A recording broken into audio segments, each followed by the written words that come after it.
Hello, and welcome to the Monster Painter. And this week, Dave is back and he's brought us another old game. What'd you bring us, Dave? Conquest of Planet Earth, a flying frog production from 2010. Great. Well, let's see if it's any good. Okay, Dave, let's dive right in. The first step in any game is the rulebook. What'd you think of the rulebook?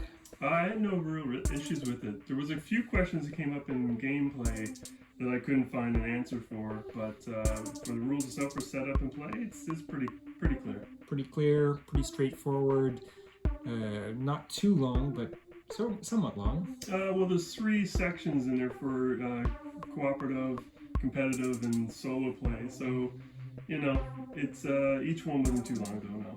Okay, and then of course there are the boards, and this game has boring boards, doesn't it? Very boring, unthematic. Yeah, very dry boards. Yep, a big meh for the boards, but the cards definitely make up for it. Yeah, the cards are nice. They're nice artwork, clear instruction. Yep, beautiful artwork and very evocative of the theme, the B-movie comic book theme, and which is good because it's a very card-driven game, isn't it? Yeah, very. The only issue I had with them is that there was some keywords that didn't seem to come into play. They may have already had an expansion plan for the game, but there's some text in there that just didn't seem to work with other cards or anything. Right. And so there are 3 real primary groups of cards in the game that control everything: event cards, resistance cards, and location cards. Oh, a 4th type, space stuff cards. All well illustrated and very thematic, and all of them interact with each other a lot, don't they? Yeah, and these space stuff cards are quite nice. They can really make you feel powerful pretty quickly, and it's for a short game. That's a good thing. Yeah, and for the most part, they're all pretty clear. There's not a lot of confusion on the cards, isn't there? No, not. I didn't have any issue with the card stuff. Just sometimes something in game, like I say, was not cleared up in the rule book, but very rarely was it the card itself we couldn't understand. Right. The miniatures are nice. Yeah, I really like some of the ally miniatures. Yeah. But why on earth are the aliens represented by these stylized palm trees? But not less. They're UFOs with ray guns blasting away at the human resistance. Oh, I suppose they are.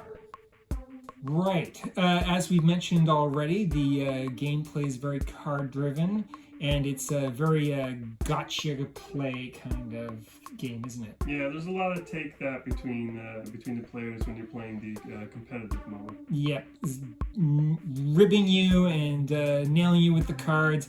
I felt it played like a great deal like a light version of Cosmic Encounters. Yeah, I don't see where you're getting that. It's thematically, yes, but thematically, and it's all that gotcha stuff, and it is an area control game at its core, though not a lot of on-board mixing it up with the other players. In the games that we played, there wasn't any real fighting over the territory, at least in the competitive versions.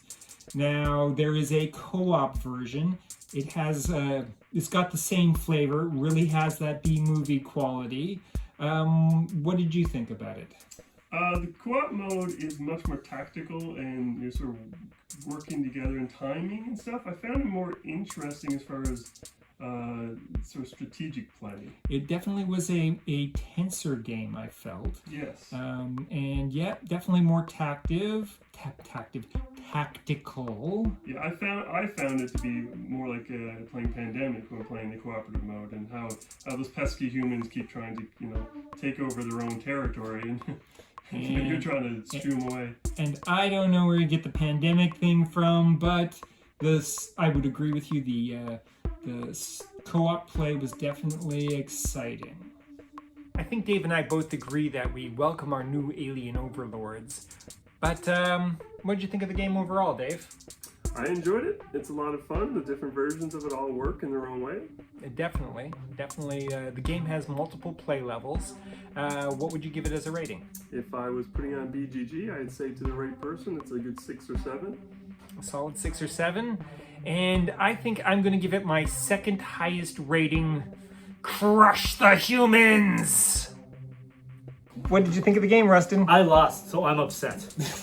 But what did you think of the game? I think I lost because I didn't read my cards closely enough.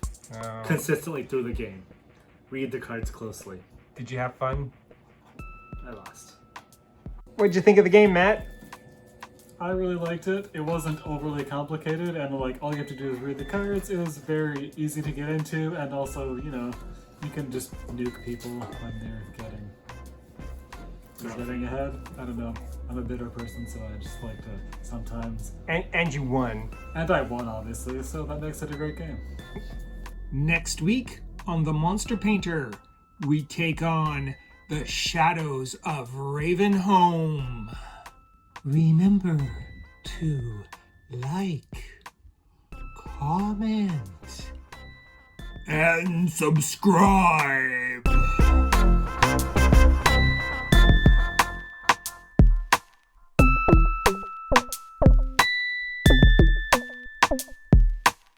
You are watching Les the Monster Painter.